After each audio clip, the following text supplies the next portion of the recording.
Hello everyone, welcome to my YouTube channel. My name is Charu. Today I am going to discuss a very important as well as a basic topic of accountancy, which is journal entry. So what is journal entry? Journal entry is the act of keeping or making records of any transaction. आपने कोई भी transaction करनी है ना, सबसे पहले आपको journal entry करनी पड़ेगी. As I already told you कि जर्नल एंट्री क्या है, कि एक ये क्या है, हमारा बेसिक कॉन्सेप्ट है. क्योंकि फर्दर हमने अकाउंटेंसी में कुछ भी समझना है ना, तो सबसे पहले हमें जनरल एंट्रीज को समझना बहुत ज़रूरी है. इसके बिना हम अकाउंटेंसी में कुछ नहीं कर सकते, क्योंकि हमारे पास फर्दर आगे बहुत सारी चीज़ें अकाउंटेंसी में समझने के लिए, जैसे कि ledger, trial balance, financial account, then balance sheet. तो हमें सब चीज़ों को समझने के लिए जनरल एंट्री करनी पड़ेगी. फर्दर ही हम आगे कुछ कर सकते हैं, अदरवाइज़ हम कुछ नहीं कर सकते आगे. नेक्स्ट मेरे पास है यहाँ पर important points to be kept in mind while doing general entries. तो सबसे पहले हमें देखना पड़ेगा ये जो मेरे इंपॉर्टेंट पॉइंट्स हैं ना, अगर आपने इन पॉइंट्स को माइंड में रख लिया, आप कभी भी कोई भी जनरल एंट्रीज नहीं भूल सकते. ये सबसे इंपॉर्टेंट टॉपिक्स, इंपॉर्टेंट पॉइंट्स हैं अगर आपको जनरल एंट्रीज को समझना है. तो सबसे पहला पॉइंट क्या है मेरे पास यहाँ पे, if in any question any payment paid और received in cash only then cash account will be use for passing general entry. अगर आपको क्वेश्चन में दिया हुआ है ना कि कोई भी आपको पेमेंट रिसीव हुई है या आपने पे करी है, अगर वो दिया हुआ है क्वेश्चन में इन कैश, अगर आपको क्वेश्चन में एक कैश वर्ड आ जाता है तभी आप कैश का यूज़ करोगे अपनी एंट्री में, अदरवाइज नहीं करोगे. अगर चेक के थ्रू आ रही है तो बैंक का वर्ड यूज़ करो. अगर किसी के पर्सन के नेम से आ रही है तो आप उस पर्सन का नेम यूज़ करोगे. आप कैश तभी यूज़ करोगे जब उसके अंदर कहा जाएगा, अदरवाइज आप कैश का यूज़ नहीं करोगे. नेक्स्ट है entries, all purchases and sales return are debited. Purchases क्या होती हैं, जैसे कि मैंने लास्ट वीडियो में आपको बताया था कि गोल्डन रूल्स क्या होते हैं जब भी हमें एंट्रीज करनी है. तो आप वो मेरी वीडियो देख सकते हो, उसमें आपको गोल्डन रूल्स पता चल जाएंगे. तो गोल्डन रूल में हमारे पास क्या होता था, debit what comes in and credit what goes out. तो हमारी जो परचेजेस हैं, जब भी हम कोई चीज़ परचेज कर रहे हैं, ठीक है, तो हमारे पास कोई चीज़ आ रही है तो डेबिट व्हाट कम्स इन, तो परचेजेस हमेशा डेबिट होती हैं. और सेल्स रिटर्न, हम सेल कर चुके हैं और वो चीज़ हमें दोबारा से रिटर्न हो रही है, तो वो भी तो हमारे पास चीज़ आ रही है, तो ये क्या हो जाएगी, सेल्स रिटर्न भी डेबिट. तो सेकंड हमारे पास यहाँ पे पॉइंट आता है, क्योंकि बच्चे बहुत ज़्यादा कंफ्यूज होते हैं कि परचेज रिटर्न में क्या करना है एंड सेल्स रिटर्न में क्या करना है. तो हमें याद रखना है, जो परचेजेस है वो हमेशा डेबिट होगी और सेल्स हमेशा क्रेडिट होगी, और सेल्स रिटर्न जो होगी वही डेबिट होगी. तो हमने यहाँ पे सेकंड पॉइंट में क्या देखा, जो परचेजेस हैं और जो सेल्स की रिटर्न है हमें उन्हीं को ही सिर्फ डेबिट करना है. और इसका अपोजिट में अगर हम लेके चलेंगे, ऑल परचेज रिटर्न, जितनी भी परचेज रिटर्न है और जो एंड सेल्स, और जो सेल्स हैं उनको क्रेडिट करना है. ठीक है, परचेज रिटर्न को और सेल्स को हमने क्या करना है, क्रेडिट करना है. नेक्स्ट हमारे पास पॉइंट है, if we have given any name in the entry then we will prefer to use that name instead of cash account और बैंक अकाउंट. मैंने ये चीज़ आपको पहले भी बता दी है कि अगर आपको हम कोई नेम दे दिया गया तो आप उस नेम का ही यूज़ करोगे. कोई कैश अकाउंट, कोई बैंक अकाउंट, उनकी जगह पे उनको आप प्रेफरेंस नहीं दोगे. आप सबसे ज़्यादा प्रेफरेंस किसको दोगे, उस नेम को दोगे, उस नेम को प्रेफरेंस देनी है आपको. नेक्स्ट हमारे पास है, इफ़ डिस्काउंट इज़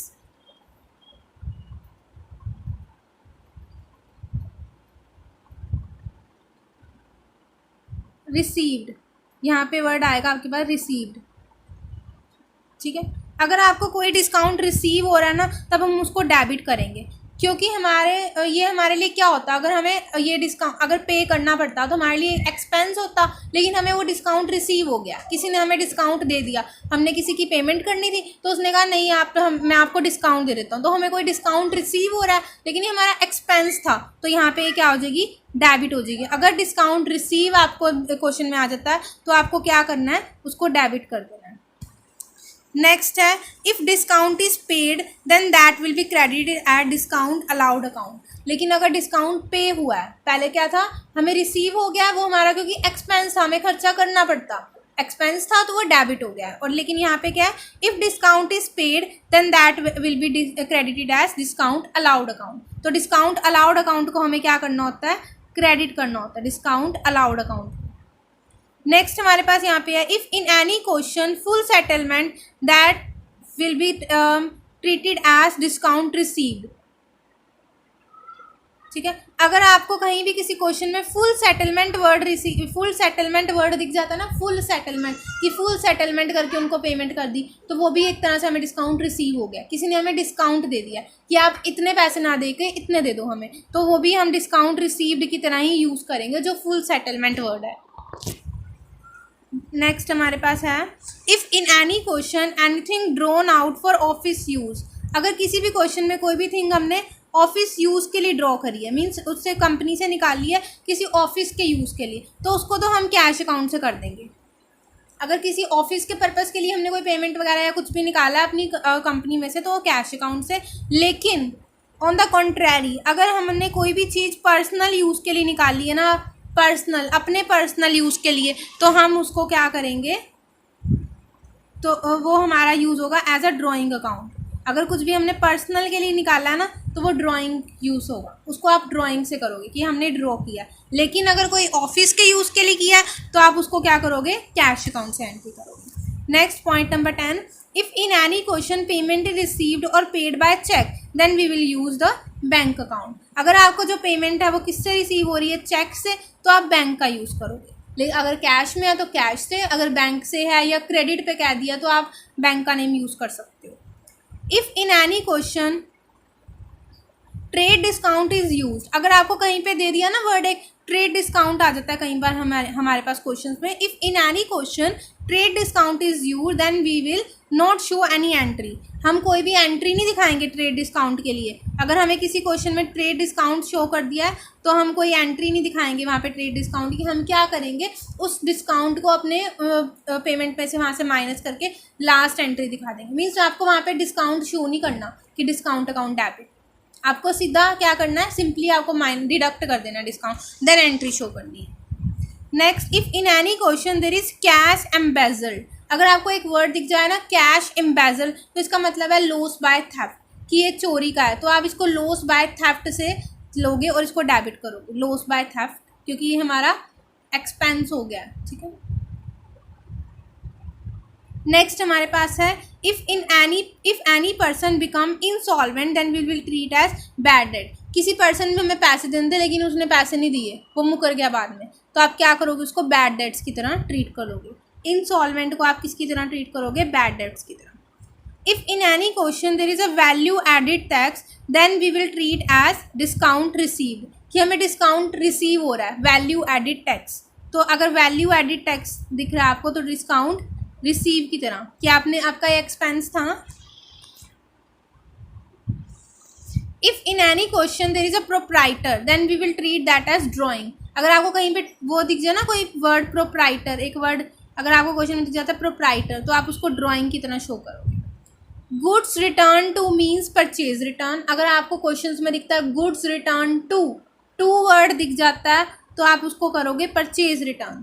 ये हमारी परचेज रिटर्न है, परचेजेस को रिटर्न कर दिया गया है। अगर दिख जाए आपको वर्ड बाय, तो आप बोलोगे इसको कि ये हमारी क्या है, सेल्स रिटर्न। नेक्स्ट हमारे पास यहाँ पे फॉर्मेट है जनरल एंट्री का। जनरल एंट्री को करने के लिए फॉर्मेट एक बनाना पड़ता है। वो फॉर्मेट क्या है हमारे पास, सबसे पहले हमें लिखना है एक कॉलम में डेट, नेक्स्ट हमें लिखना है पर्टिकुलर्स, नेक्स्ट हमें लिखना है एलएफ हमारा यूज़ होता है उसके लिए, हमें कोई भी नंबरिंग करनी है ना कि इस पेज पे हमने ऐसे किए, ये नंबरिंग्स के लिए यूज़ होता है। नेक्स्ट है डेबिट अमाउंट, जो डेबिट हो रहा है, और जो क्रेडिट अमाउंट है वो सारे यहाँ पे यूज़ हो जाते हैं। नेक्स्ट हमारे पास स्लाइड है, इसमें है टाइप ऑफ जनरल एंट्रीज। हमें ना डिफरेंट टाइप्स की जनरल एंट्रीज करनी होती हैं, जैसे कि इंट्रोड्यूसिंग कैपिटल, कि अगर हमारे पास कैपिटल आ रहा है तो क्या जनरल एंट्री हो। परचेजिंग गुड्स, अगर हम गुड्स को परचेज कर रहे हैं तो क्या जनरल एंट्री हो। परचेज रिटर्न, जो परचेज गुड्स कर लिए थे उनको रिटर्न करना है तो क्या जनरल एंट्री है। सेलिंग ऑफ गुड्स, हमने गुड्स को सेल करा है तो क्या जनरल एंट्री है। सेल्स रिटर्न, अगर हमने जो सेल किए थे वो रिटर्न ले लिए गुड्स, तो क्या जनरल एंट्री है। Purchases fixed asset, discount, miscellaneous expense, selling fixed asset and income. तो जो सी ये वीडियो है इसके अंदर मैंने आपको सिर्फ फर्स्ट फाइव के लिए ही क्वेश्चंस बनाएंगे। नेक्स्ट वीडियो में मैं नेक्स्ट बनाऊंगी क्वेश्चंस। तो हमारे पास सबसे पहले मैंने बोला था आपको इंट्रोड्यूसिंग कैपिटल। अगर आप कैपिटल आपके बिजनेस में इन्वेस्ट कर रहे हो या कैपिटल लेके आ रहे हो तो उसके लिए हमारे पास जनरल एंट्री कैसे बनती है। तो ये फॉर्मेट मैं आपको बता चुकी हूँ, date, particular, LF, debit and credit. तो यहाँ पे हमारे पास जनरल एंट्री है, Ram commenced business with 50,000, business start कर रहा है तो वो कैपिटल लेके आ रहा है। तो यहाँ पे हमारे पास जर्नल एंट्री कैसे बनेगी, तो देखो हमारे पास यहाँ पे आ क्या रहा है, जब हम बिजनेस को स्टार्ट करें कैश अकाउंट डेबिट, और जब कमेंस करते हैं बिजनेस को तो ये हमारी एक कैपिटल है, क्योंकि इन्वेस्ट हम क्या करते हैं कैपिटल, तो कैश अकाउंट डेबिट क्योंकि कैश आ रहा है टू कैपिटल अकाउंट। कितने से आ रहा है, 50,000 आपको डेबिट में लिखने हैं और क्रेडिट के सामने बिल्कुल आपको देखना है कि क्रेडिट वाले कॉलम में क्रेडिट के बिल्कुल सामने ऐसे आनी चाहिए। और साथ में एक चीज़ जो बच्चे बहुत ज़्यादा भूलते हैं, नरेशन लिखना, और आपके मार्क्स उसमें कट जाते हैं नरेशन अगर आप नहीं लिखोगे। और नरेशन लिखना बहुत ज़्यादा इजी होता है क्योंकि ये आपको हमेशा क्वेश्चन में से मिल जाती है कि नरेशन आपको कैसे लिखनी है। तो इस क्वेश्चन में कैसे लिखेंगे, being Ram commenced business with cash. सबसे पहले आपको कोई भी नरेशन लिखनी है ना, एक वर्ड लिख दो बीइंग, उसके बाद बस क्वेश्चन में जैसे चीज़ दी हुई है ना वैसे चीज़ उतारनी है आपको। जैसे being Ram commenced business with cash, Ram ने बिजनेस कैसे स्टार्ट किया, कैश से।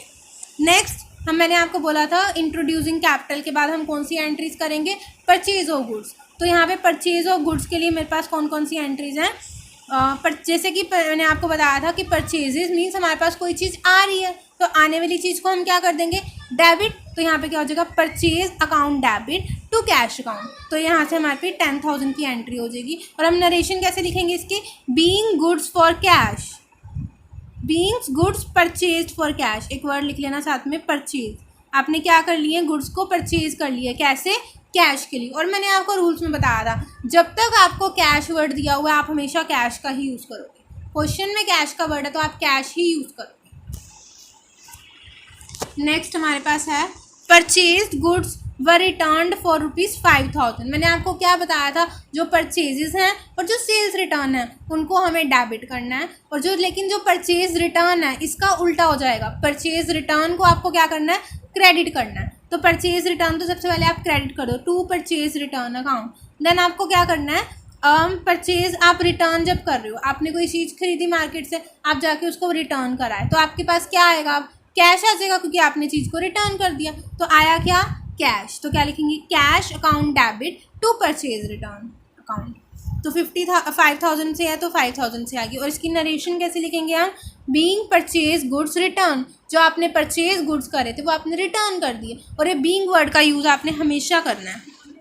नेक्स्ट है sold goods to Hari on credit. ठीक है, जब तक मैंने आपको बोला था जब तक क्वेश्चन में आपको कैश दिया होगा तभी आप कैश लिखोगे, अदरवाइज नहीं लिखोगे। और अगर मैंने आपको एक और चीज़ बोली थी जब वो इंपॉर्टेंट पॉइंट्स बताए हैं उसमें, कि अगर आपको कहीं पे किसी का नेम आ जाता है ना तो आप उस नेम को प्रेफरेंस दोगे। तो यहाँ पे हमारे पास क्या आ गया, नेम आ गया। सोल्ड गुड्स टू हरी, तो हरी को सेल कर रहे हैं, इसका मतलब हरी क्या कर रहा है, उसको रिसीव कर रहा है, तो Hari account debit to sales account. ठीक है, तो कितने से एंट्री, 20,000। और इसकी narration being goods sold to Hari on credit, हमने क्रेडिट पे हरी को गुड्स सोल्ड कर दिए।